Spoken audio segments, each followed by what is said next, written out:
Buenos días a todos. Iniciamos la clase de este día, viernes 1 de abril del 2022, la clase de Leyes Procesales de Familia.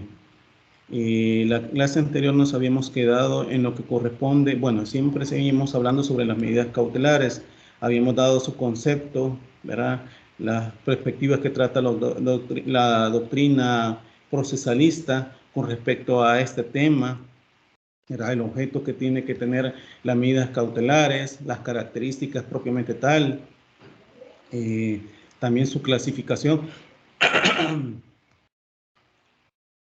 Habíamos hablado también sobre cuando en su clasificación el objeto sobre el cual recae, ¿verdad?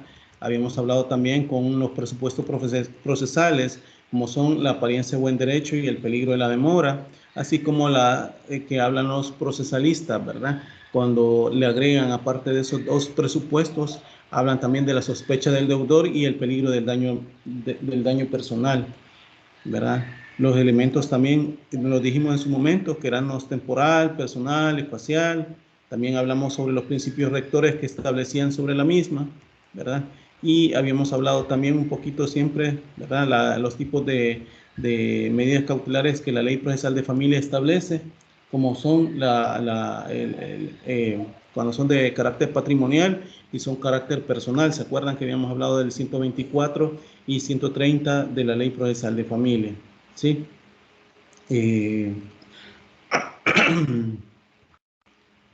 Bueno, lamentablemente no puedo subir las diapositivas, pero eso no atañe a mi persona, yo ya lo reporté, ¿verdad?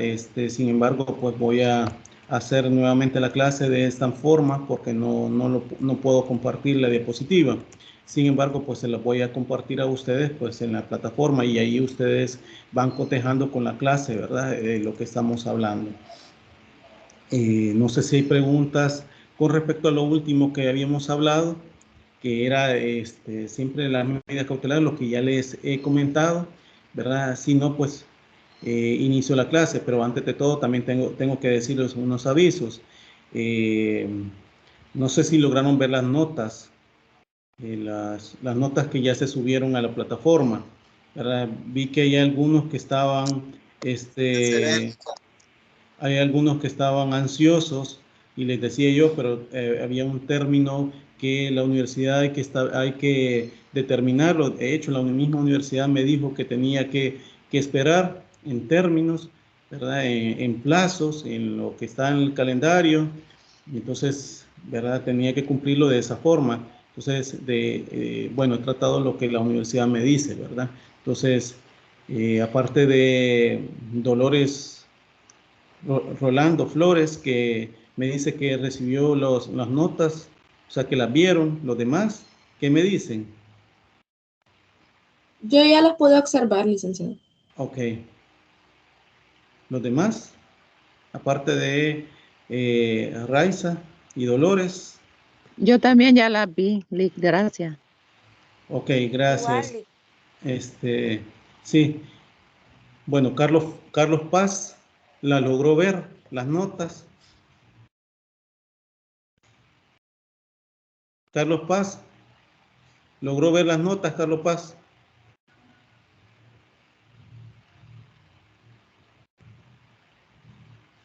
Carlos Paz, ¿me logra escuchar? Carlos Paz.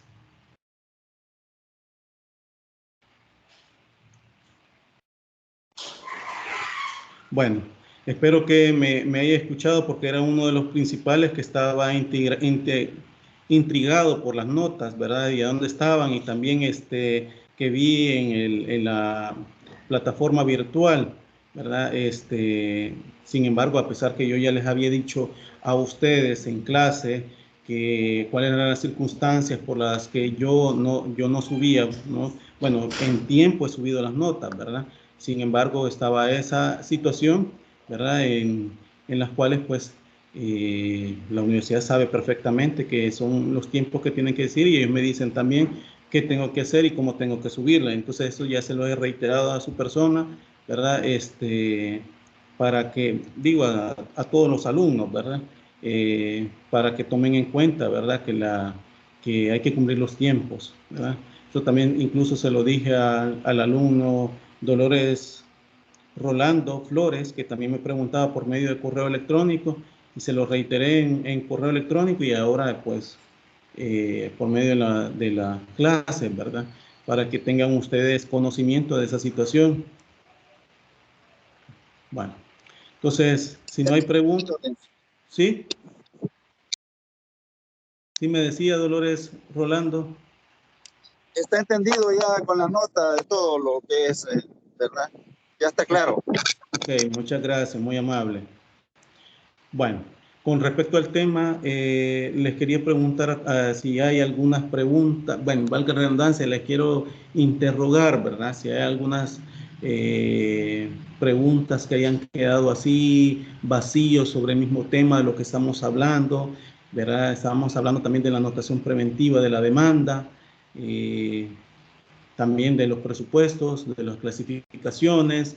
Hay algunas preguntas acá. Recordemos que eso van a ser objeto de prueba en su momento, ¿verdad? Que lo voy a, ¿cómo se llama? Calificar a su persona y necesito que esto ustedes, pues, les quede muy claro, ¿verdad? Porque eso es lo importante y que a la vez, pues, contesten las preguntas, ¿verdad? Que se les haga en el examen y que, pues, que sepan que no es otra cosa del otro mundo, ¿verdad? Lo que se les va a cuestionar en el examen, ¿sí?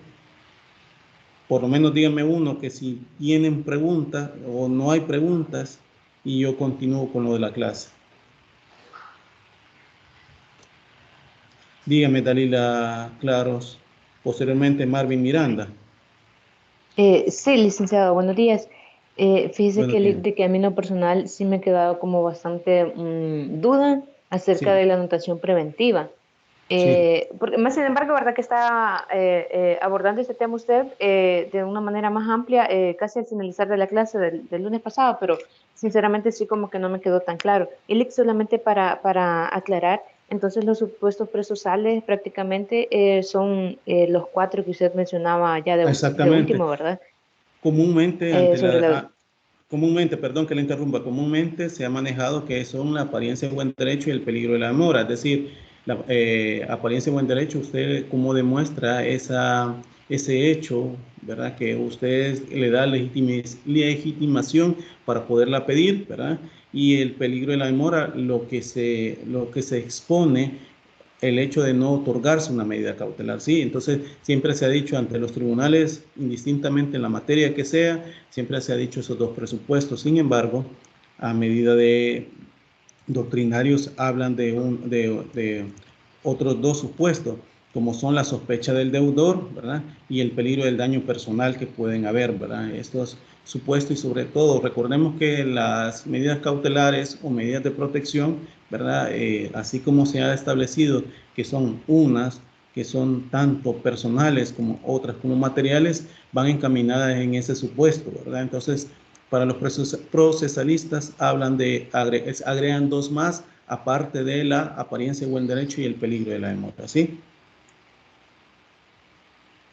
¿Queda claro, Dalila?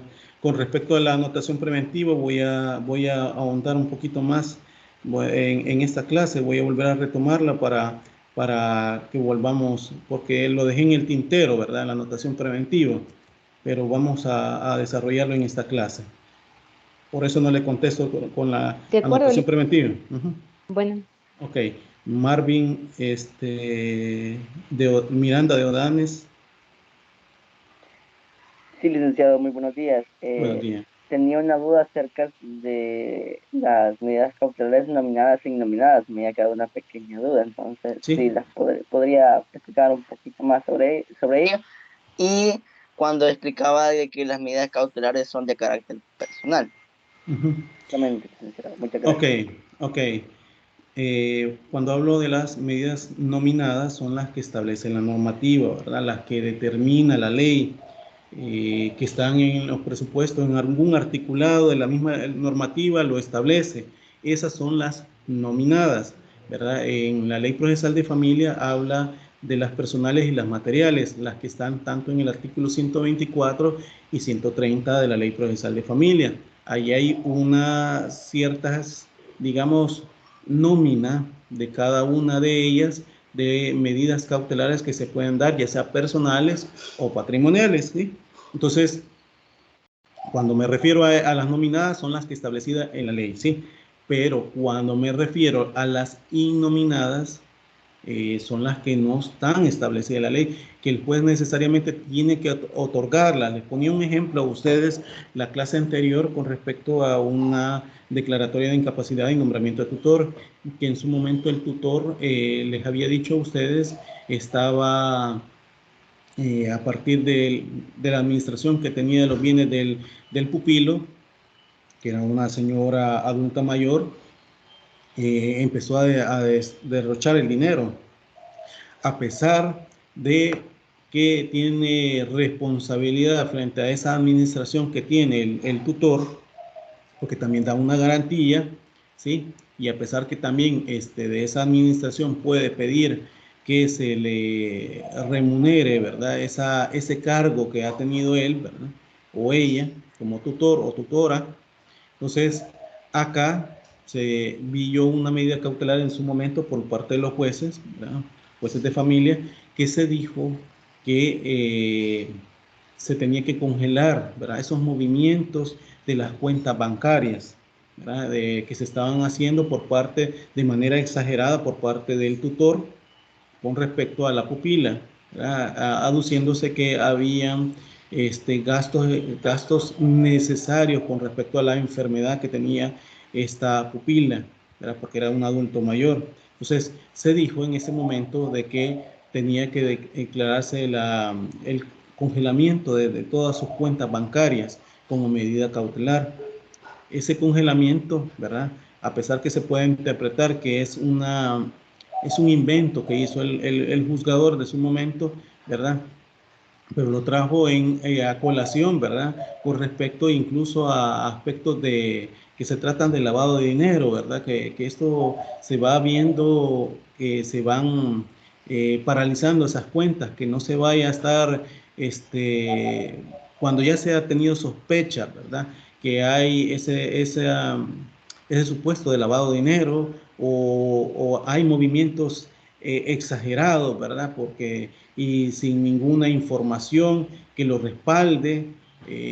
Hoy en día, pues los bancos han hecho, cuando usted está haciendo movimientos, ya sea por ingresos a sus cuentas, ¿verdad?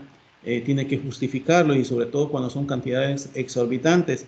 Y esto a partir de la ley de bancos, pero en aquella época que les estoy comentando yo, no había esa situación. Estoy hablando hace más de 15 años, esta situación o creo que quizás un poquito más, que se dio por parte del juez, de que era una medida que se trató de hacer, ¿verdad? Para paralizar pues todas acciones por parte del tutor de aquella época para con la pupila, ¿verdad? Entonces, eso ni la ley procesal de familia lo establece, ¿verdad? Lo establecía en aquel momento, ¿verdad? Entonces, era una medida cautelar que tenía que innovar, ¿verdad? Y que de alguna manera tenía que aplicarse, tenía que tener un objetivo. Entonces, eso obviamente el juez tuvo que fundamentarlo, tuvo que establecerlo, porque ante qué fin, ante qué situación iba a poder hacer, qué era el objetivo que se esperaba con ello, ¿verdad? Y al final, pues con eso se paralizó todos esos movimientos exorbitantes que se estaban haciendo por parte del tutor, ¿verdad? Y que a pesar que tenía responsabilidad penal, como le digo, responsabilidad de su administración incluso, ¿verdad? Se estaban haciendo eso. Entonces, para que comprenda, las innominadas son las que no se establecen en la ley, tienen que, obviamente hay veces, hasta incluso por doctrina, ¿verdad? O ver el alcance que se puede determinar con respecto al dictado de la misma, ¿verdad? Y la necesidad por parte del juzgador de dictarla. Recordemos que puede ser por parte del juzgador de manera a instancia de parte, por petición de ella, o en todo caso puede ser de oficio de parte del juez, ¿verdad? Entonces, esa era la situación. ¿Se logra comprender, Marvin de Odanes, Miranda de Odanes? Sí, licenciado, muchas gracias. Ok. Si no hay más preguntas, pues continuamos con la anotación preventiva. Ustedes me dicen si no hay más preguntas, por menos uno, y continuamos con la clase. Por lo menos uno, dígame si no hay preguntas. Y que voy a entender yo que no hay más preguntas con respecto a eso, no solamente el silencio. ¿Perdón? Ya no hay más preguntas, Lick. Ok, muchas gracias. Bueno, como habíamos hablado la clase anterior, pues habíamos hecho esa misma clase, bueno, no es que la habíamos hecho, sino que habíamos hablado que la misma ley hace esa clasificación de medidas cautelares de carácter patrimonial y medidas cautelares de carácter personal que establece la Ley Procesal de Familia. En su artículo, vuelvo a lo mismo, ¿verdad? 124 y 130 siempre de la Ley Procesal de Familia, ¿verdad? Entonces, para eso tenemos que hablar ya entrando, ¿verdad?, con las medidas cautelares de carácter patrimonial. Habíamos hablado la clase anterior con la anotación preventiva de la demanda, que es común y sobre todo en cuestiones de aspectos de alimentos que se solicitan, ¿verdad?, o aspectos en los cuales se presume o que va a haber un riesgo en el hecho de que se solicita con el fin de por lo menos proteger los bienes, ¿verdad?, de la familia, que en ese momento se están discutiendo, porque recordemos que en familia está incluso hasta la disolución y liquidación del régimen patrimonial se conoce, ¿verdad? Entonces, no solamente en alimentos, el común es en alimentos que se solicita este tipo de anotación preventiva, pero también pueden haber otro tipo de pretensiones, ¿verdad? Entonces, habíamos hablado incluso que doctrinarios, ¿verdad?, actores hablaban con respecto a ella, ¿verdad? Y habíamos dicho incluso que Guillermo Cabanelas la definía, ¿verdad?, como esta es la anotación preventiva, pues, como la registral y preventiva que se conoce al demandante, pues, cuando la acción posee algunas trascendencias inmobiliarias, ¿verdad? Él decía que existe petición previa de parte legítima al presentar la demanda en el curso del litigio y en el orden del juez competente, ¿verdad? Cuando él hablaba que era por parte legítima al presentar la demanda, era obviamente la parte actora, ¿verdad? Y obviamente que en el transcurso del proceso, no solamente dentro de la interposición de la demanda, sino que hablaba que dentro del el curso del litigio se podía pedir, obviamente, entre el juez que conoce la causa. Y habíamos hablado antes, la clase anterior también, que las medidas cautelares pueden ser previas a la interposición de la demanda, ¿verdad? Dentro de los 10 días previos a la interposición de la misma, interponer la demanda, el momento de interponer la demanda e incluso del dictado de la sentencia, ¿sí? Entonces, él para eso lo ha determinado la anotación preventiva, ¿verdad? Roca Sastres, ¿verdad?, hablaba que la anotación preventiva es el asiento principal, provisional y en género positivo, ¿verdad? Lo hablaba así porque decía que era práctica, que era una práctica en los libros de inscripción y que tenía por objeto asegurar las resultas de un juicio que da una garantía, pues un derecho perfecto, pero no consumado, preparar un asiento definitivo. Él hablaba con respecto a los libros de inscripción, ¿por qué? Porque en los registros de la propiedad, raíz e hipoteca se entiende de acuerdo al sistema registral que tengan, ¿verdad? El común, y cuando nacieron estos registros era por libros, y por eso este autor hablaba de ese tipo de situaciones, ¿verdad? De la inscripción de esta anotación preventiva en los libros de qué, de los registros de la propiedad, raíz e hipoteca que se establecen en cada país, ¿verdad? O en cada estado. Para nuestra parte, pues hoy en día, con respecto al registro de la propiedad, raíz e hipoteca, ha habido avances, ya no es una cuestión de libros, ahora es una cuestión digital, ahora tienen un sistema SIRI, que le llaman un sistema de notación electrónica, ¿verdad?, por parte de este registro, que ahora escanea los documentos, los sube al sistema, los mantiene en una cuestión ya no solamente de libros que se tenían que transcribir por parte de la persona encargada, en este caso de los registradores del estado, registradores de la propiedad, raíz e hipoteca, ¿sí? Entonces, por eso Roca Sastre hablaba de esa situación de una práctica en los libros de inscripción. Debo decirles que la anotación preventiva de la demanda y debemos de tomarla de esa forma, consiste en la marginación que se hace del funcionario de registros de instrumentos públicos en el folio respectivos. Como les repito, o sea, aunque ahora tengamos un sistema de foliado digital, como por medio del sistema CIRIC, ¿verdad? Entonces, obviamente siempre el funcionario encargado de inscribir esas anotaciones preventivas tiene que ser el registrador, ¿verdad? De la propiedad raíz e hipoteca, ¿verdad? Entonces,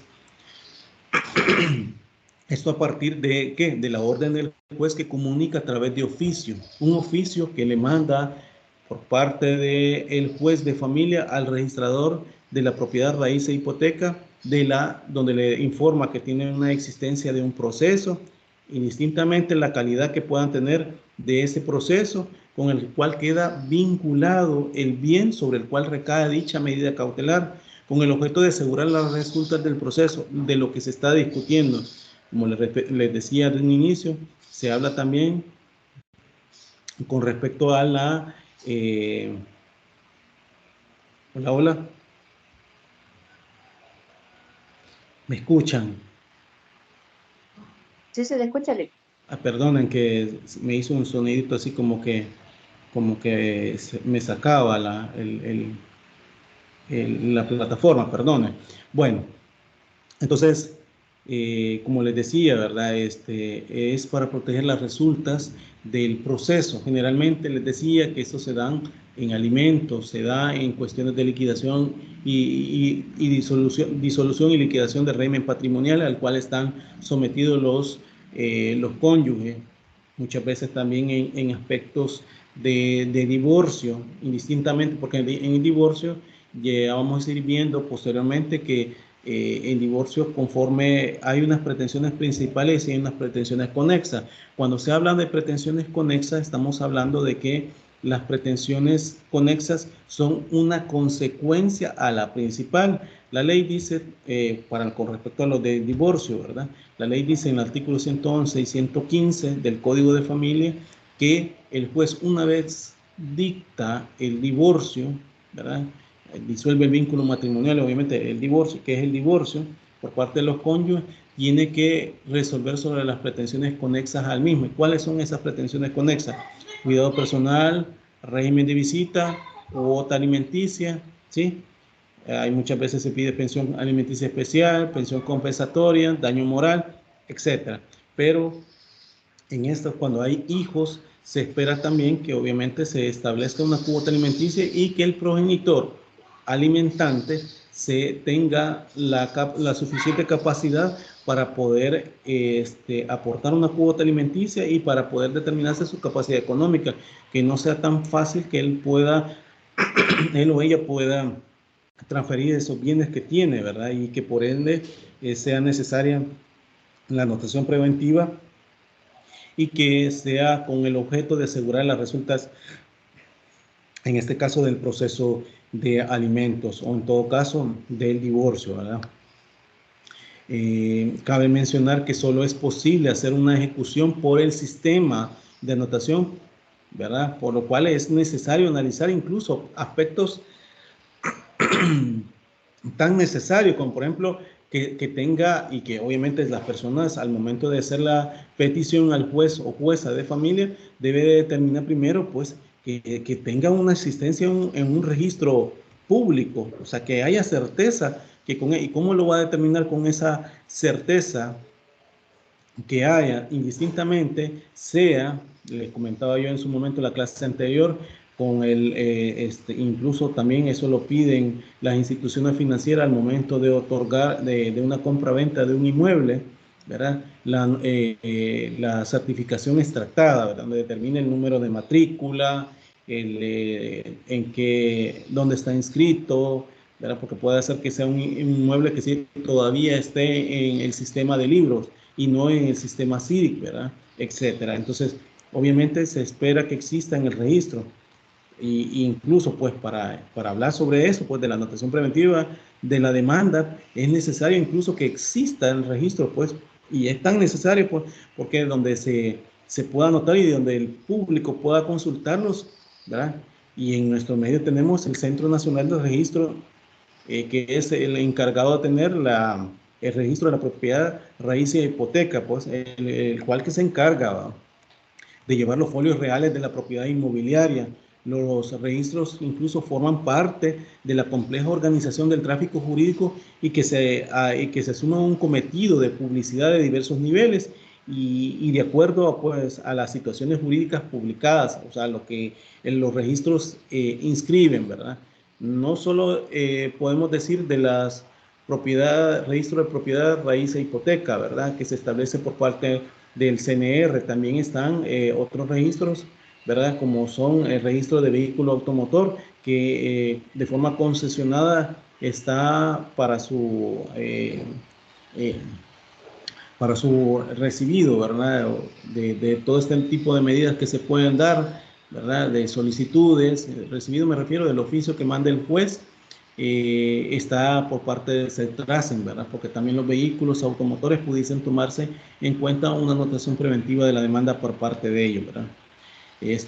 Incluso estos organismos que conforman dichas instituciones dan constancia de la situación jurídica en que se pueden encontrar las personas o los bienes, ¿verdad?, de que estas son titulares, y esto implica que acogen en su interés, digamos, ¿cómo puedo decir?, en su interior, pues, muchas situaciones referidas a la vida de un mismo derecho y sus visimilitudes, pues, a lo largo de la misma. En ocasiones, la inscripción registral es presupuesto que incluso de la misma existencia del derecho para informar a los interesados acerca de circunstancias personales de sus bienes y sus negocios, ¿verdad? Recordemos que cuando nosotros suscribimos algún contrato, ¿verdad?, y que en el momento, digo contrato con instituciones financieras, ¿verdad?, o con ahora con el sistema de telecomunicaciones, etcétera, ¿verdad?, con las bienes y servicios que podamos adquirir nosotros, ¿verdad?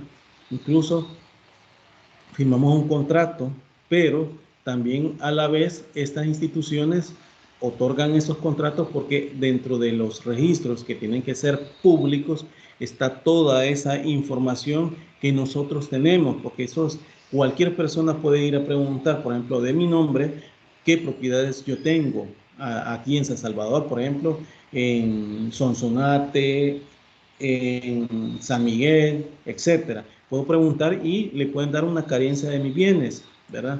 Ahí se va a establecer incluso la número de matrícula, si está en el sistema de folio real, si está en el sistema de libros, ¿sí?, que tenga eso, pero el registro va a tener que determinar toda esa situación y puede dar ese tipo de carencia de bienes, pero para una anotación preventiva, obviamente, tiene que demostrarse con una constancia específica donde determine que, ¿verdad?, el demandado es titular de X bien, ya sea mueble o inmueble, que sea objeto de anotar preventivamente la demanda. Eso por una parte. Para ver cómo ese aspecto, ¿verdad?, que se tiene que analizar. También debemos de ver un oficio dirigido al registrador, como ya le había dicho antes, ¿verdad? Para el registro o la anotación de la demanda, deberá incluso el juez o jueza de familia ordenar que se libre oficio a la entidad correspondiente que lleve el registro del bien, sea mueble o inmueble, que va a soportar la medida. Y esto, pues, librado el oficio, el registrador corresponde a registrar el oficio librado por el juez o jueza de familia al registro cuando se trata de inmuebles y observando de alguna manera su naturaleza, por ejemplo, su ubicación, su extensión superficial, sus linderos, su nombre, su número de matrícula inmobiliaria en donde está registrado el inmueble, ¿verdad? Que son todo, como les repito, aspectos que salen ya sea en las certificaciones extractadas que emiten en este caso los registros, ¿verdad? Y que ponen toda esa información y que el mismo juez de familia, por medio del oficio que remite, ¿verdad?, con la anotación preventiva de la demanda, que obviamente determina todo lo que, bueno, certifica todo lo consignado por parte del demandante, ¿verdad?, y que de ahí lo remite al registrador. Pero obviamente tiene que determinar todo eso. Como les digo, la naturaleza del inmueble, su ubicación, la extensión superficial, los linderos, el nombre, números de matrícula inmobiliaria, en donde se encuentra el registro del inmueble, etcétera, ¿verdad? Debo decirles que en materia familiar existe una disposición jurídica que se refiere a la cancelación de la anotación preventiva, como se lo dije la vez pasada, y en esto nos quedamos también en la clase anterior, ¿verdad? El artículo 267, ¿verdad? Si ustedes lo pueden leer, ¿verdad? Y permítanme, les voy a leer lo que dice este artículo, permítanme. Dice el artículo 267, si ustedes pueden seguir mi lectura. El juez ordenará de oficio, dice, la cancelación de la anotación preventiva de la demanda cuando se absolviere al demandado o se le presente por el alimentante garantía suficiente que cubra la pensión alimenticia fijada por resolución judicial por todo el tiempo que faltare para que el menor alimentario llegue a su mayoría de edad o del periodo no inferior a 5 años. Dice, eso dice el primer inciso. El segundo inciso dice, también procederá dicha cancelación cuando se considere que la cantidad de dinero es suficiente para el pago de alimentos por los mismos periodos a que se refiere el inciso anterior, ¿verdad? ¿Qué quiero decir con esto? Si hay una suficiente garantía, bueno, no que lo digo yo, sino que lo que determina esta ley, si hay una suficiente garantía que respalda esa obligación alimentaria por parte del alimentante, en este caso padre o madre, frente a sus hijos que tienen, ¿verdad? Entonces es innecesaria esa anotación preventiva de la demanda. ¿Por qué? Porque si él lo respalda, si hay suficiente capacidad económica para lo cual puede hacerlo, entonces por medio de este artículo dice que se puede, digamos, cancelar esa anotación preventiva. Y eso lo establece el artículo 267 del Código de Familia que yo les he leído, ¿verdad? Asimismo, también da la posibilidad que para casos de personas que generalmente, aunque aquí no lo dice, ¿verdad? Pero eso pasa cuando hay personas que no están domiciliadas en el país, pero obviamente quieren salir del país, dicen, bueno, miren, yo puedo dejar una garantía, 5 años establecido de una cuota, de la cuota alimenticia que me han establecido, y yo le doy la cantidad de esa cuota alimenticia y la determino. Aquí está, esta es la garantía por 5 años. Entonces ahí también se puede hacer la cancelación de la anotación preventiva de la demanda, ¿sí? También les hablaba yo a ustedes en su momento con que se puede hacer la restricción migratoria de personas que, ¿verdad?, no otorgan alimentos, que están renuentes a otorgarlos, pero también hay que ver la posibilidad, porque hay personas que, ¿verdad?, viven de su trabajo que hacen en el exterior, ¿verdad?, o de salidas constantes del país y que de eso perciben dinero, pues, y que de ese dinero que perciben otorgan la cuota alimenticia. Les ponía el caso de los pilotos, ¿verdad?, que trabajan en las aerolíneas. Estos pilotos perciben su ingreso mensual de estas aerolíneas, pero necesitan salir del país constantemente, porque ese es su trabajo. Entonces, sí, el juez de familia tampoco puede hacer una restricción migratoria, pero sí le debe pedir una garantía suficiente para poderla establecer. Entonces, aquí vemos esa situación que puede determinarse a partir de una cancelación de la anotación preventiva de la demanda, ¿sí? También podemos ver, ¿verdad?, que pueden haber secuestros preventivos de bienes. Cuando hablo de secuestros preventivos de bienes, esto lo conceptualiza el artículo 2006 del Código Civil, ¿verdad? Ustedes pueden ir a dar una lectura a este artículo 2006 del Código Civil y vamos a ver la forma como lo conceptualiza de ese secuestro preventivo de bienes. Y me permito leérselo, el artículo 2006 del Código Civil. Si por favor pueden ir viendo ustedes también, dice este artículo. Permítanme, vamos a ver. Dice este artículo: el depósito de una cosa que se disputa 2 o más individuos en manos de otro que debe restituirla al que tenga una decisión a su favor, el depositario se llama secuestre, dice, ¿verdad? Entonces, es el depósito, dice, de una cosa que se disputan de dos o más individuos en manos de otro que debe restituirlo al que tenga una decisión a su favor, ¿verdad? Y ahí determina o conceptualiza que el depositario se llama secuestre, ¿verdad? Ahora bien, en materia de familia, por norma expresa, opera en procesos de disolución de régimen patrimonial, como les decía antes, de comunidad diferida, al establecer en el artículo 131 de la Ley Procesal de Familia, en su inciso segundo, que incluso que el demandante puede solicitar como medida cautelar la anotación preventiva de la demanda, el secuestro preventivo, sobre bienes que pueden ser objeto de aspectos gananciales, pues, y de los comunes que estuviesen en cabeza de otra parte, pues, y en ese caso se respetarán los derechos de terceros. Cuando hablo de respetarán de derechos a terceros, es que obviamente hay supuestos como, por ejemplo, bienes que todavía se están pagando a partir de créditos que se han adquirido con instituciones financieras, ¿verdad? Y que obviamente hasta incluso, ¿verdad?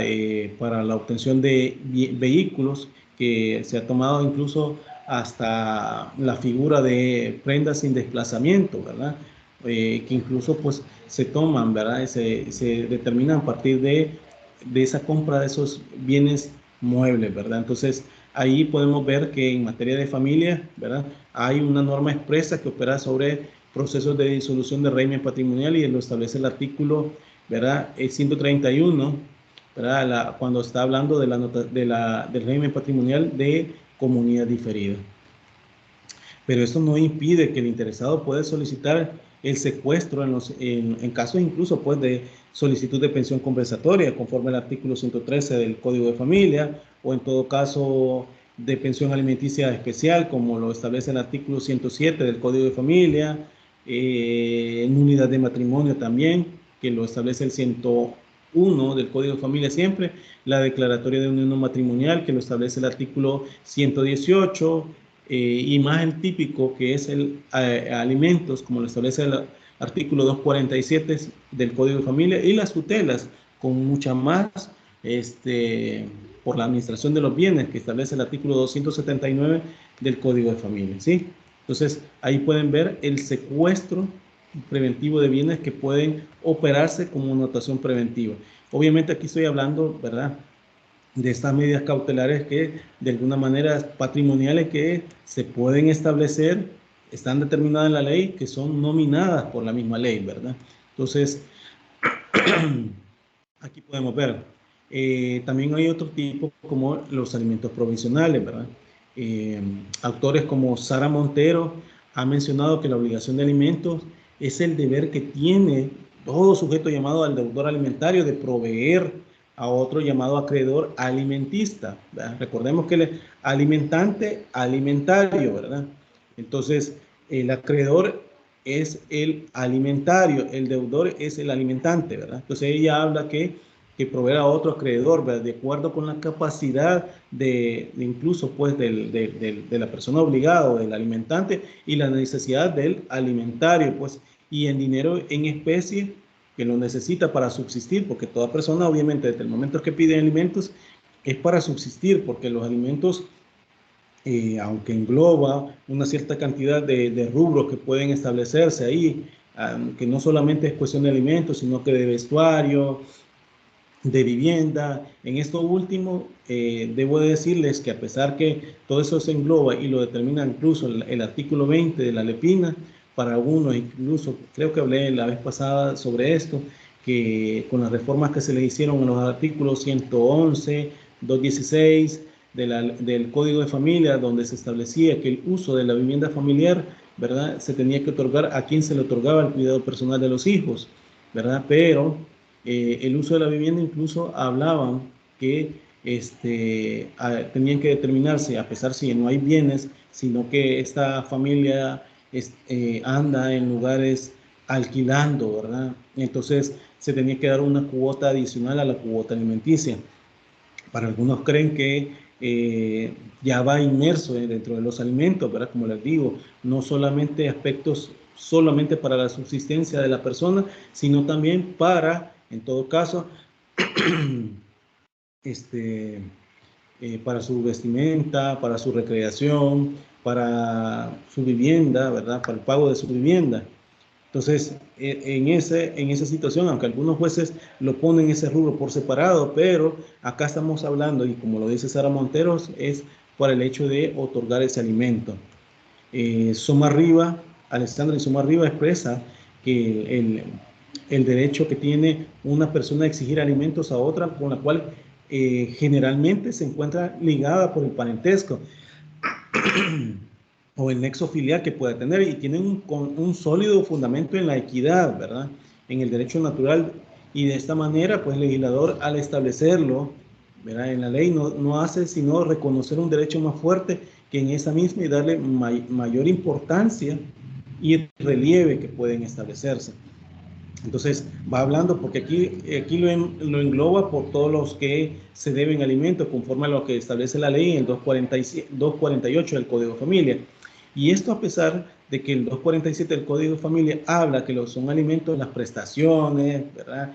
Habla que incluso que permiten satisfacer las necesidades de sustento, habitación, vestido, conservación de salud y educación del alimentario, ¿verdad?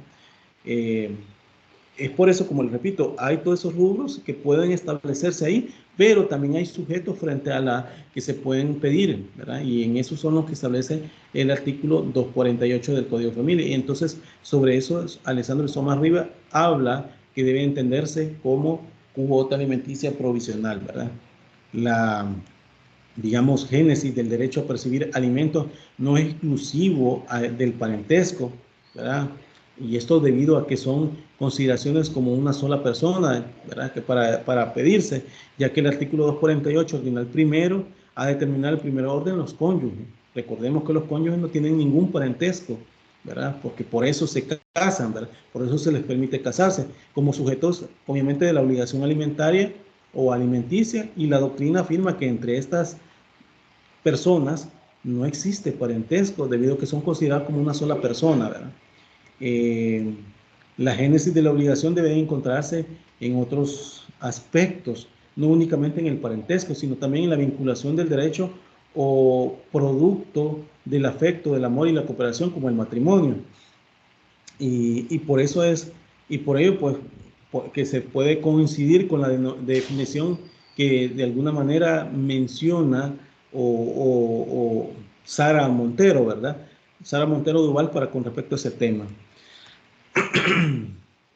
Por eso puedo decir al final, ¿verdad?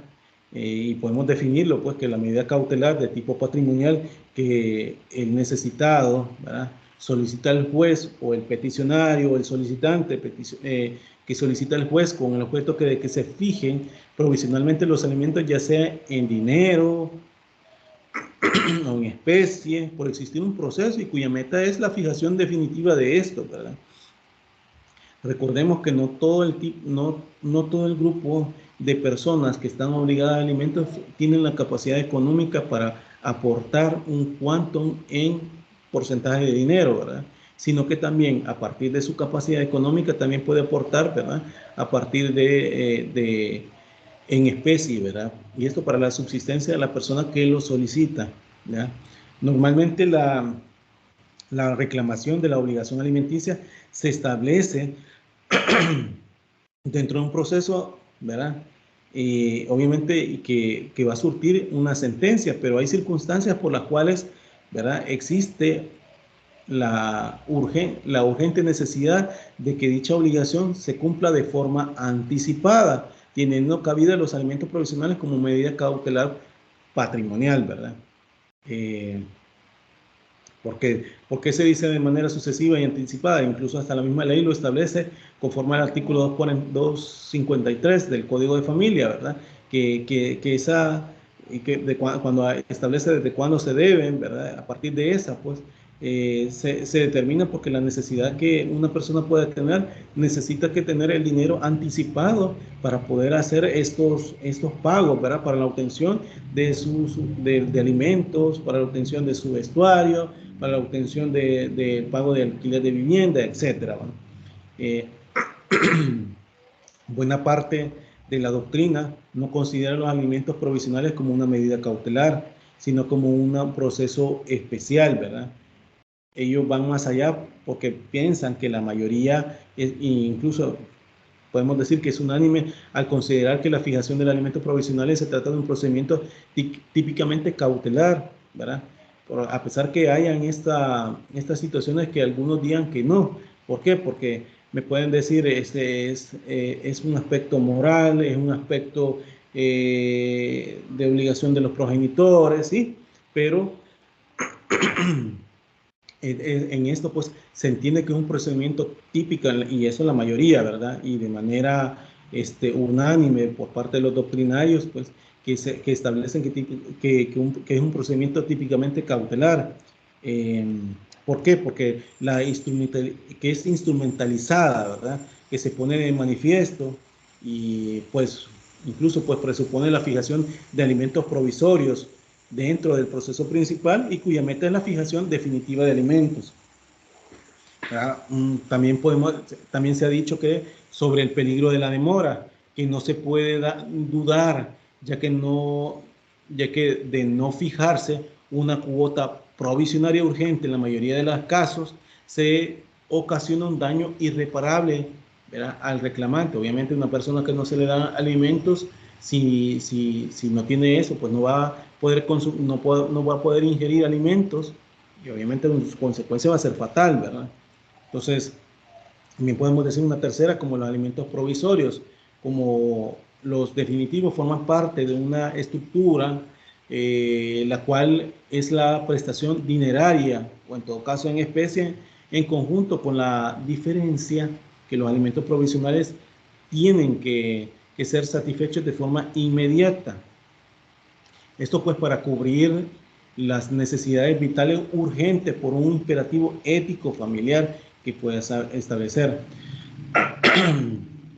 Nuestra legislación de familia, en los artículos, ¿verdad?, 255 del Código Civil y 139 literal A y 124 literal C, siempre de la Ley Procesal de Familia. En esta 139 se acuerda que hablamos también con los principios, ¿verdad?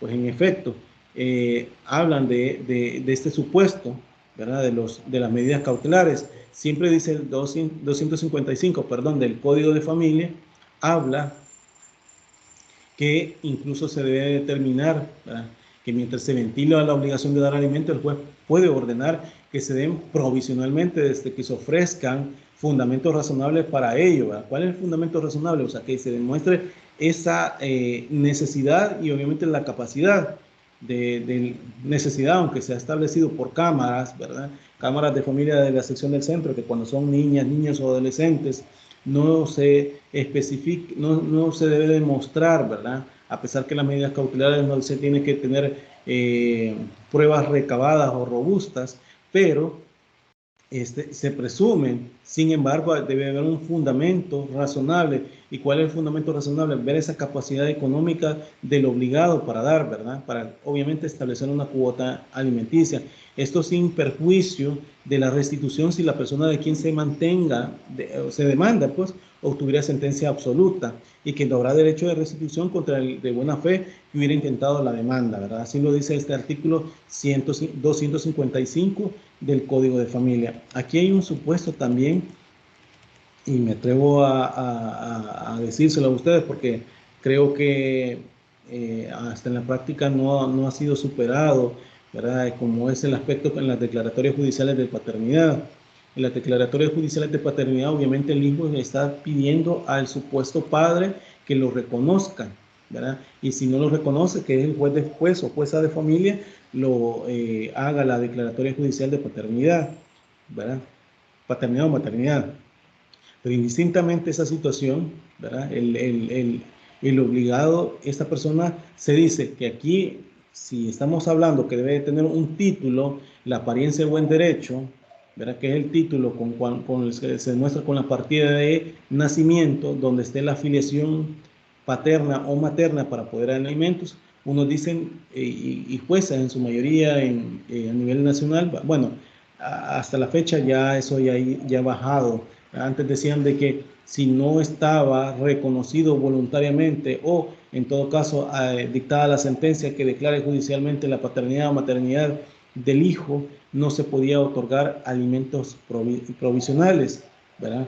Entonces, pero el juez de familia iba más, juez o jueza de familia iba pensando más con respecto al caudal del patrimonio de la persona obligada a dar alimentos, ¿verdad? Que se le demostrara el hecho de que él o ella era su hijo o hija para que aporte una cuota alimenticia y que eso se establezca en su partida de nacimiento. Sin embargo, ¿verdad? Si el proceso obviamente se está sustanciando, ¿para qué? Para que se dicte eso, no vamos a esperar que todo el proceso haya durado, exagero, digamos unos 3 años, para que en ese momento no se pueda dar alimentos por parte del alimentante o el obligado, ¿verdad?, a dar alimento a su hijo o hija, ¿verdad? Entonces, muchos han dicho que este supuesto, tomando en cuenta que las medidas cautelares se dictan a partir de no darle audiencia al obligado, se dicta pues, y que de alguna manera este artículo 255 del Código de Familia establece que se pudiesen restituir, ¿verdad?, de ese monto en virtud de que no hubiese sido el progenitor, ¿verdad?, o en todo caso aquel persona lo otorgó de buena fe, la cuota alimenticia se le puede restituir, como en ese caso de que se le demande a un progenitor o que un padre, ¿verdad?, que sea el progenitor de X hijo o hija, y al final con el examen de ADN se demuestra que no hay esa situación. Creo que les comenté a ustedes en su momento que entre los tribunales de familia de San Salvador se estableció un supuesto de una infidelidad de una mujer que tenía a su esposo y tenía a su amante. Tuvo relaciones sexuales con él en la mañana con el esposo y a mediodía con el amante. El punto está que ella quedó embarazada de gemelos. Entonces, el punto fue que el padre a quien se le determinaba que era el progenitor, obviamente y por ministerio de ley, porque era el casado, tenía por ministerio de ley se le había dicho que era el hijo, él era el papá de esos 2 niños. Entonces, en la medida que lo fue viendo y se enteró que su esposo había sido infiel con él, promovió el proceso. Sin embargo, en medicina legal se estableció que a partir que la mujer estuvo ovulando, ¿verdad?, y que de esos medicamentos que estuvo generando ella, ovuló y dio 2 óvulos, en la cual uno fue fecundado por el esposo cuando tuvo relaciones sexuales en la mañana, y el otro, porque ella andaba fértil en ese día que tuvo relaciones sexuales, y el otro por el amante. Entonces acá se vieron que 2 situaciones, ¿verdad? Que uno era en sí el papá por ministerio de ley, a pesar del otro en iguales condiciones, pero biológicamente no era el hijo de uno sí y del otro no. Entonces acá podemos decir que tal vez no se puede obrar de mala fe, podríamos decir, pues, porque son situaciones incluso biológicas que no se pueden determinar, ¿verdad? Porque en este caso así se estableció. Entonces, para una cuota alimenticia en este sentido está bien que podamos decir que está de mala fe, ¿verdad? Porque no lo ha hecho eso, sino que a partir de la madre de pedirle en representación de su hijo al alimentante, alimentos. Por parte del artículo 139, literal A de la Ley Procesal de Familia, establece que el proceso de alimentos se dirá incluso, pues, aspectos como, por ejemplo, dice ese mismo artículo, que el juez ordenará el pago de alimentos provisionales desde la admisión de la demanda cuando se ofrezcan fundamentos razonables sobre ello, ¿verdad? Va en la misma consonancia que establece el artículo 255 del Código de Familia. Asimismo, el legislador, en el artículo 124, literal C, de la Ley Procesal de Familia, prescribe que en los procesos de divorcio contencioso y nulidad de matrimonio, simultáneamente con la admisión de la demanda o antes, según la urgencia del caso, el juez podrá decretar incluso las medidas como, por ejemplo, de determinar la cuantía que cada cónyuge debe aportar por concepto de alimentos en base a la capacidad económica de los mismos. Y esto pues para los gastos de los hijos y del sostenimiento del hogar. Cuando fuera incluso el caso, ¿va? También se determinará el valor de la cuota alimenticia para el sostenimiento del cónyuge, ¿verdad? Debemos de decir que los efectos de los alimentos provisionales pueden ser, en primer lugar, pues un efecto, por ejemplo, en carácter jurídico de los alimentos provisionales, los constituye el ser de estos una condición de procedencia para el nacimiento potencial de otra medida cautelar, como el embargo, la restricción migratoria, porque recordemos que si no aporta esos alimentos provisionales, ¿verdad?, que se han establecido, ¿por qué? Por aves circunstancias, porque no lo quiera generar el alimentante, por las mismas problemas familiares que tengan. Entonces, ahí se le puede ejecutar como que fuera un embargo, ¿verdad? Incluso la restricción migratoria, tan famosa restricción migratoria, como les dije, que incluso pudiese determinar, ¿verdad?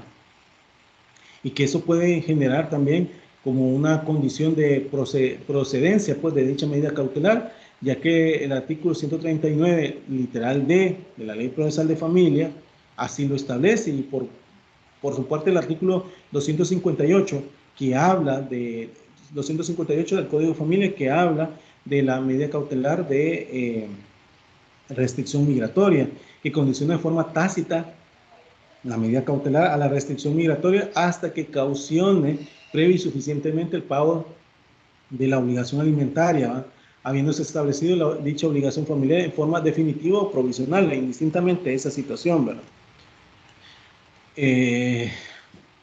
Obteniendo incluso el solicitante por parte del juez de familia la medida cautelar de los alimentos provisionales, puede incluso pues, tener acceso potencial, ¿verdad?, de la medida cautelar de la restricción migratoria, y si existe peligro en la demora o perículo in mora y la sospecha del deudor, ¿verdad?, en el sentido que el obligado a la prestación económica familiar evadiera su responsabilidad, que es el común que pasa en nuestra sociedad, ¿va?, saliendo del país por medios legales, ¿verdad?, se pueden establecer esa situación de la restricción migratoria. Obviamente, si solo se demostrara esa situación que es solo con fines de evadir de responsabilidad, va a salir no por cuestiones de trabajo, ¿verdad?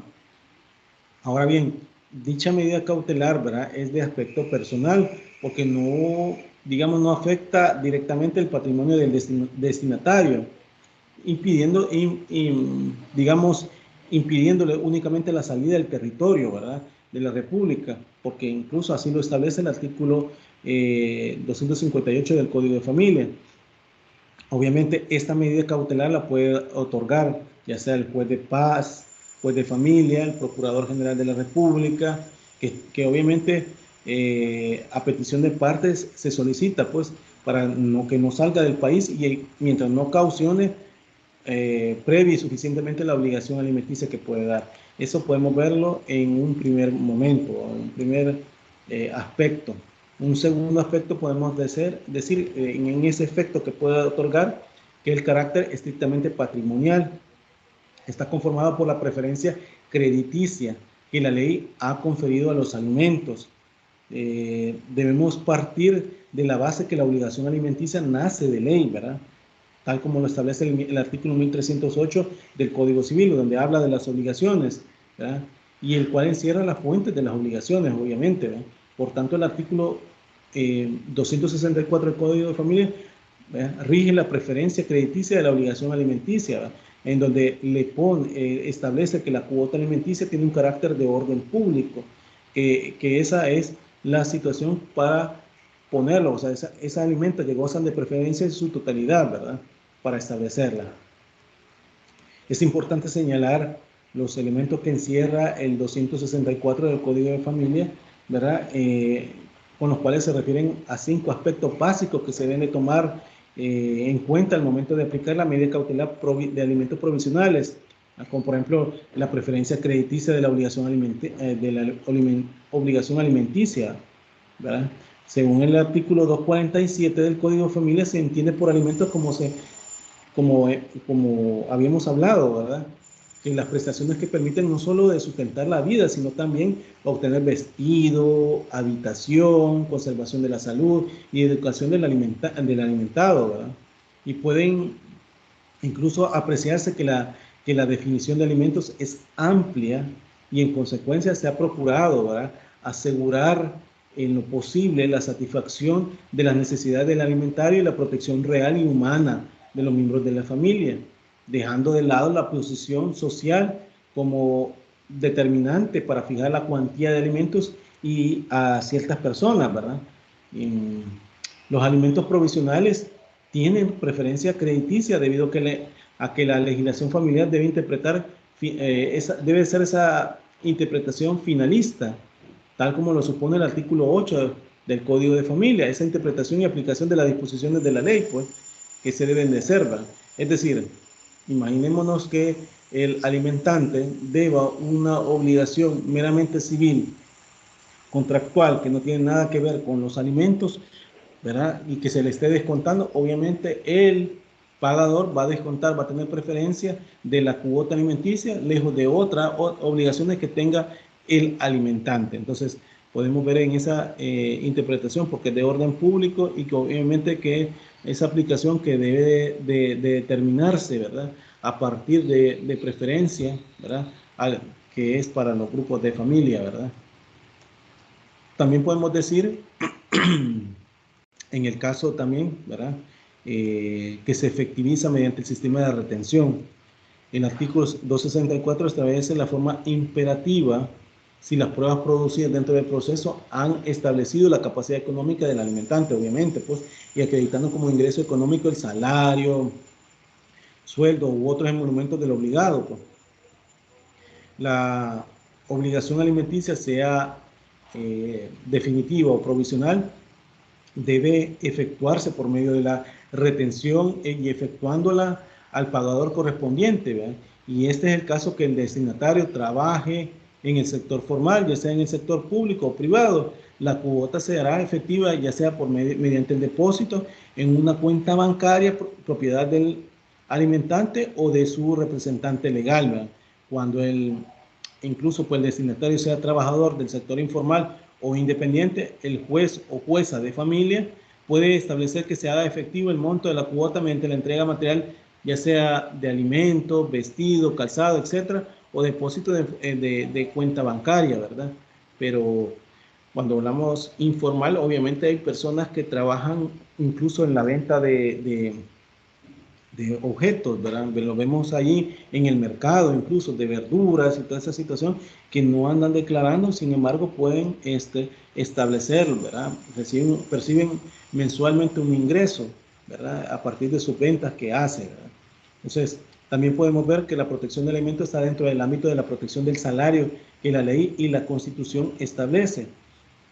Así podemos ver en el artículo 38, inciso ordinal tercero, de la Constitución de la República, donde habla que el salario y las prestaciones sociales en la cuantía que determina la ley son embargables y no se puede compensar ni retener salvo por obligaciones alimenticias. Ahí lo pone en carácter ya meramente de orden público, ¿verdad? Así también incluso pues el artículo 134, 132 y 133 del Código de Trabajo establece que el salario es inembargable, o sea, va en esa misma consonancia que el artículo 38 ordinal tercero de la Constitución, ¿verdad? Y habla que, excepto de cuota alimenticia, que pueden retenerse hasta un 20% para cubrir en conjunto obligaciones alimenticias, ¿verdad?, cuotas sindicales, cotización de seguro social e impuestos, ¿verdad?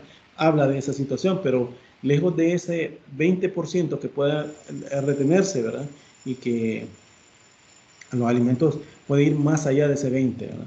También se puede ver la posibilidad de la existencia de la obligación solidaria pasiva entre el deudor alimentario y el obligado a realizar la correspondiente retención por omisión de este último. Cuando existe incumplimiento de la orden de retención por parte de la persona responsable a realizarla, produce incluso el efecto jurídico de devolver la obligación alimenticia a solidaria. Debemos incluso recordar lo que establece el Código Civil en el artículo 1382, en el inciso segundo, donde al establecer las fuentes de las obligaciones solidarias, y siendo esta la conversión, el testamento, ¿verdad? Y la ley, ¿verdad? Para establecerlo con eso. Entonces, ahí el origen de la solidaridad, pues, para el pago de estos alimentos, ¿verdad? De los obligados a partir, incluso por parte del pagador, si éste no hace los descuentos al obligado de alimentos. También podemos decir otra, ¿verdad? Como ya hemos visto, que lo que se refiere a aspectos básicos que se deben de tomar en cuenta, como ya hablamos, ¿verdad?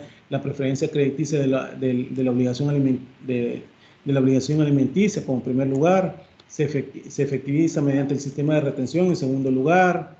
En un tercer lugar, pues la protección de los alimentos que está dentro del ámbito de protección al salario que la ley y la Constitución establece. En tercer lugar. En cuarto lugar, podemos ver también, ¿verdad?, la posibilidad de la existencia de la obligación solidaria pasiva entre el deudor alimentario y el obligado a realizar la correspondiente retención por omisión de este último. En este caso, le estamos hablando del pagador, ¿verdad? Esa es una cuarta, ¿verdad? Esto a partir de lo que establece el 1382, inciso segundo, ¿verdad?, del Código Civil sobre las obligaciones. Una quinta podemos ver la retención en conceptos de cuota alimenticia que deben enviarse a la parte reclamante directamente o depositarse en cuenta bancaria. Esto se debe al principio de economía procesal, regulado en el artículo 3, literal C de la Ley Procesal de Familia. ¿Se acuerdan que ya hemos visto?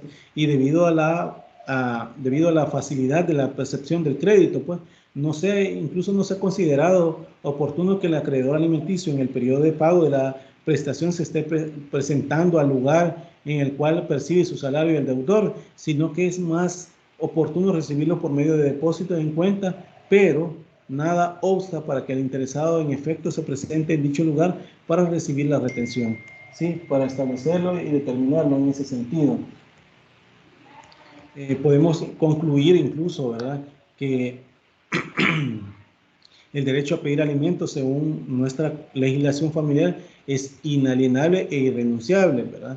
Pero puede renunciarse o compensarse por pensiones alimenticias. Bueno, podía renunciarse o compensarse las pensiones alimenticias atrasadas, porque así lo establecía el artículo 260 del Código de Familia, pero este artículo recibió una reforma ya por el 2017, ¿verdad?, donde ya no se puede hacer esta situación, ¿verdad?, con respecto a la cuota alimenticia, ¿verdad? Ahora bien, con respecto a las medidas cautelares de carácter personal, estas han sido llamadas en la Ley Procesal de Familia como medidas de protección u órdenes de protección.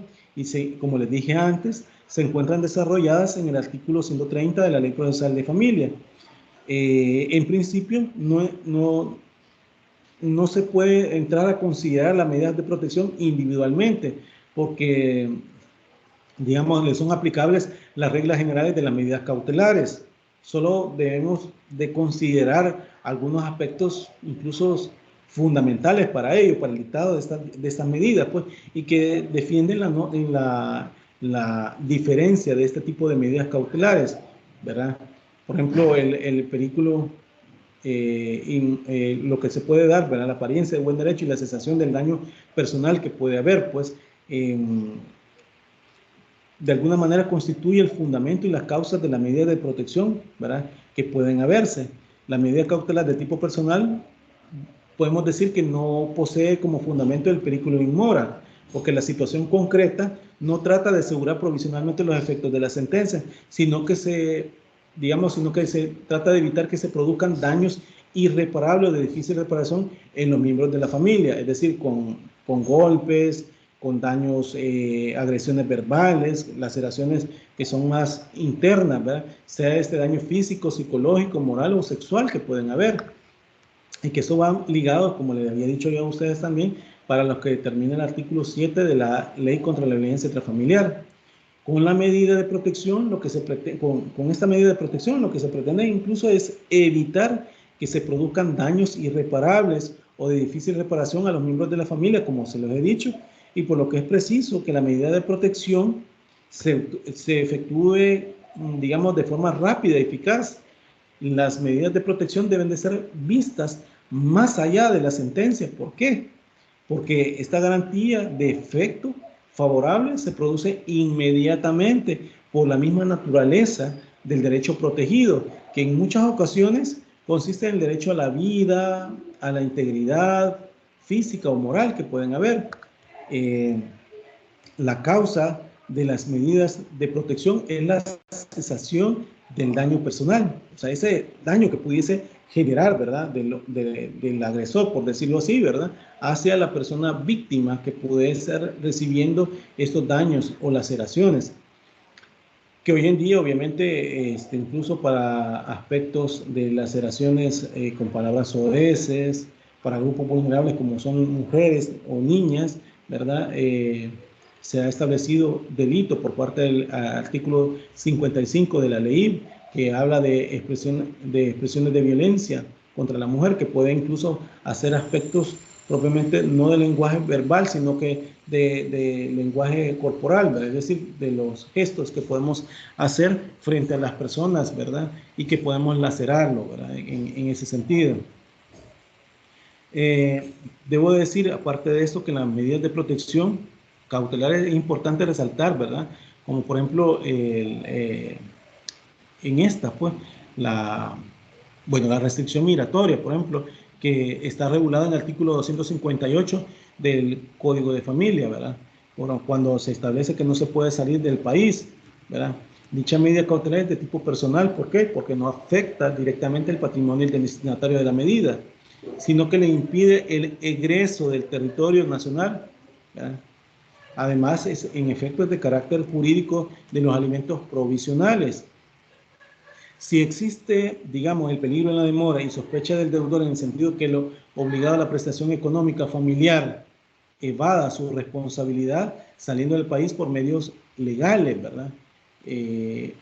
Cabe aclarar que según la reforma de este artículo que se hizo a partir del 2000, si no me equivoco, 2003, se ha extendido la competencia para emitir esta medida cautelar, ¿verdad?, a los jueces de paz y al procurador, señor o señora procurador, procuradora general de la República, cuya constitucionalidad podía ser debatido oportunamente, ¿verdad?, por si estos tendrían, ¿verdad?, la capacidad de hacerlo o no, ¿verdad?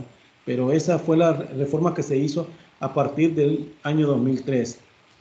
Eso por parte de la restricción migratoria. Podemos ver por la exclusión del ámbito familiar, ¿verdad? Esto pueden haber situaciones de la exclusión, por ejemplo, en aspectos donde se estén estableciendo que se esté tramitando un juicio de pérdida o suspensión de la autoridad parental, el juez puede ordenar la exclusión del ámbito familiar, ¿verdad?, que se haya dado lugar a la demanda y pueda decidir el cuidado del hijo o hija, incluso a cualquier pariente más próximo, o en su defecto a persona confiable, y a falta de una u otra, al ingreso del hijo a entidad de protección, procurando en todo caso lo más conveniente para esto. Pero esto va ligado incluso, ¿verdad?, a aspectos como, por ejemplo, que ahora habla la Lepina en el artículo 2, ¿verdad?, literal, si no me equivoco, D, donde habla de la responsabilidad, porque también esto va ligado también al artículo 216 y 219 del Código de Familia, que también para el cuidado personal propiamente del hijo, y aspectos también tanto del 240 y 241, que son pérdida o suspensión de la autoridad parental del Código de Familia. Y con dicha medida lo que se pretende es salvaguardar el interés de este grupo vulnerable, como son niños, niñas o adolescentes, para evitar que produzcan daño irreparable o de difícil reparación, y sea este daño, ya sea físico, psicológico, moral o sexual, para este grupo vulnerable o cualquier otro miembro de la familia, siempre y cuando en la demanda versare sobre hechos que en efecto se presumen peligro para estos grupos vulnerables, ¿verdad? Entonces, aquí podemos ver esa situación de determinarlo, ¿verdad? Entonces, también debo de decir, ¿verdad?, para estos casos, también que pueden haber otra situación, como por ejemplo la abstención de conducta dañosa, como lo establece el artículo 130, literal A de la Ley Procesal de Familia. En ese establece que en el caso que alguien acuda a autoridad competente a solicitar medidas cautelares de tipo personal contra su conviviente, cónyuge o en general contra un familiar, por cualquier situación que pueda suponer que peligre la integridad de la parte solicitante, el juez o jueza de familia podrá decretar dicha medida cautelar, ¿verdad? Que pueden establecerla para la abstención de conducta dañosa. También podemos ver el caso de confiar provisionalmente el cuidado personal de los hijos a uno de los cónyuges o a ambos o a un tercero. Así lo establece este artículo 130, ¿verdad? Literal B de la Ley Procesal de Familia, cuando habla que la medida será decretada a propósito de salvaguardar los intereses del niño, niña o adolescente y tutelar los derechos reconocidos en la ley para la protección del miembro de la familia. Recordemos que las medidas en general, ¿verdad?, deben de ir sustentadas en la suscitación de los presupuestos que se mencionan, ¿verdad? Es decir, la apariencia de buen derecho, boni juris y el peligro en mora, ¿va? El peligro en la demora, y ello debería hacer presumir al o a la juzgador o juzgadora que es procedente confiar el cuidado personal de un niño, niña o adolescente, determinando al progenitor que mejor garantice su bienestar. También podemos ver en ese mismo 130, en el literal E, la prohibición de ingerir bebidas alcohólicas, enervantes, estupefacientes, alucinógenos o sustancias que generen dependencia física o psíquica. Esto, como les repito, también va en consonancia con el artículo 7 de la Ley contra la Violencia Intrafamiliar. Y esta medida es poco aplicada por los jueces, ya que es imposible tener un control, ¿verdad?, sobre la persona a la cual se ha decretado, más cuando existen probables indicios de la persona es alcohólica o drogadicta. Pero el punto es que, ¿cómo lo debemos determinar que esa persona va a andar alcoholizada o drogadicta, ¿verdad? El común es que frente a una situación de una persona que se alcoholice o en todo caso se drogue, ¿verdad?, un día para otro lo puede expulsar por la orina, ¿verdad? Y esa situación también puede generar que hay muchas veces no tan comprobable en una situación, ¿verdad? Recordemos también que la ingesta también de lo que se puede ser droga, también tiene que ver con los medicamentos que se ocupan. Mucha gente que ocupan medicamentos que llevan esa situación. También podemos ver la prohibición de visitar al lugar familiar en lugares de trabajo o estudio, ¿verdad?, que se frecuentan, ¿verdad?, y esto con el objeto de evitar, ¿verdad?, actos molestos u hostigamientos que puedan llegar a producir en la persona que recibe cierta intimidación, amenaza o daño de cualquier tipo, que es el legislador ha instituido esta medida, pues en la práctica se suscitan hechos, ¿verdad?, de violencia en el trabajo de la víctima o en lugares públicos. Y esto lo establece, ¿verdad?, como le voy viendo, el artículo 130, literal F de la Ley Procesal de Familia. También se habla de la prestación de caución juratoria, obligándose a no incurrir, en los mismos hechos, como lo establece ese 130, literal I de la Ley Procesal de Familia. Pero esto, cuando estamos hablando de este supuesto, estamos hablando con el hecho de que también dicha medida debe ser como garantía, pues, para las obligaciones de la persona. Y esta medida es poco aplicada, ya que es considerada innecesario someter a la persona a un juramento, el cual no garantiza en ningún caso el bienestar de la contraparte. Es decir, la declaración jurada de no incurrir en hechos de violencia, ¿verdad?, que es garantía alguna y que por ende medida cautelar alguna para proteger efectivamente a los miembros de la familia, ¿verdad? Por eso es que no es muy usada. Y también hay una, como es la asistencia obligatoria a programas educativos o terapéuticos. Y esto lo establece siempre el artículo 130, literal J de la Ley Procesal de Familia. Y esta es la medida de carácter regenerativo o preventivo, propias de las medidas cautelares. El objeto de esta es de generar una mejor convivencia entre los miembros de la familia y evitando que las personas reincidan en la conducta que produzcan el procedimiento, ¿verdad?, establecido para eso, ¿verdad? Debemos de decir, y aquí culminando ya con esto de las medidas cautelares, que el trámite establecido propiamente tal lo establece a partir de los artículos 6, literal D de la Ley Procesal de Familia y 75, ¿verdad? Esto y siguiente, que pueden ser de manera oficiosa o a petición de parte, para que se puedan dar. Obviamente, si es previo a la interposición de la demanda, son 10 días, ¿verdad? Previos 10 días posteriores al dictado de la medida se tiene que poner la demanda o dentro de la interposición de la demanda o durante la sustanciación de la demanda o en todo caso del dictado de la sentencia, ¿verdad? Entonces todo eso lo regula del 75 y siguiente, ¿verdad? Que pueden haber, ya habíamos hablado también de la responsabilidad de los solicitantes que pueden establecerse, ¿verdad? Y que de alguna manera esto pueden generar situaciones que la necesaria obligación de dictarse, ¿verdad? Entonces, hay muchos instrumentos internacionales, tratados y convenios internacionales ratificados por El Salvador referente al derecho de familia con respecto al dictado de las medidas cautelares. Así íbamos a ir viendo medidas como instrumentos internacionales como la Declaración Universal de los Derechos Humanos. Vamos a ir viendo Pacto Internacional de Derechos Civiles y Políticos, la Declaración Universal de Derechos del Niño y la Convención sobre los Derechos del Niño.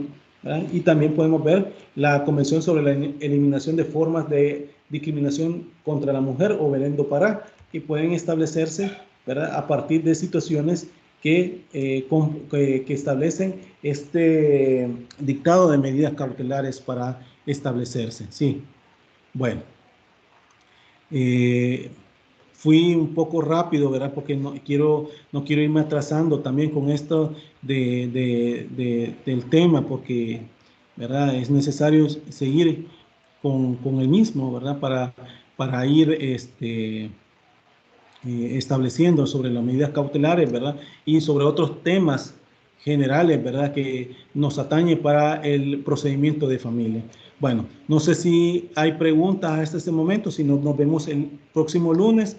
Reiterarle al alumno que se va a someter al examen diferido,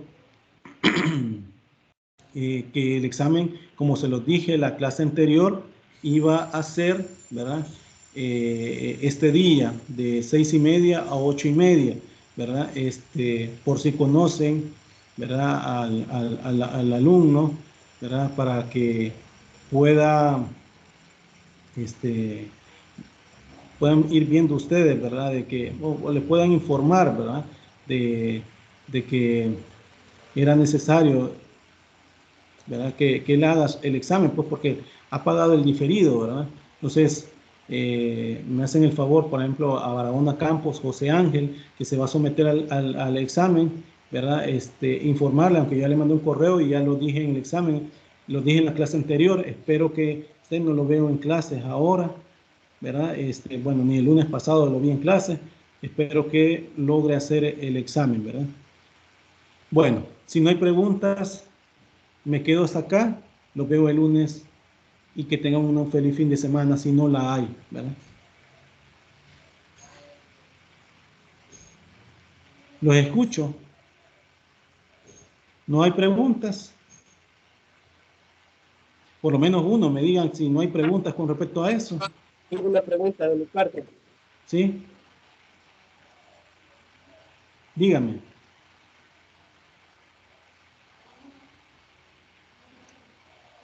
Hola, hola.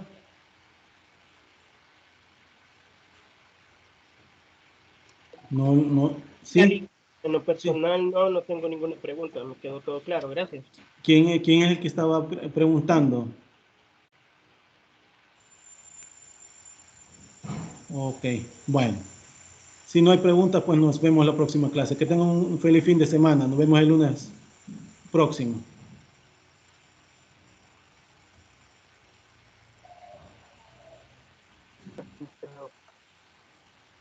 Pasó buen día. Buen día. Solo decirle como antes de todo, a José López, ahí están las notas, José López, que es el que principal estaba también queriendo saber y que me estaba poniendo en la plataforma de Teams, preguntando sobre las notas. Espero que la haya visto, ¿verdad? ¿Me escucha, José López? Que ahorita lo acabo de ver que entra.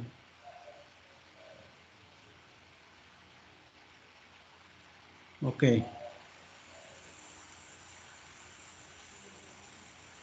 Y espero que también le haya quedado claro también a Carlos Paz.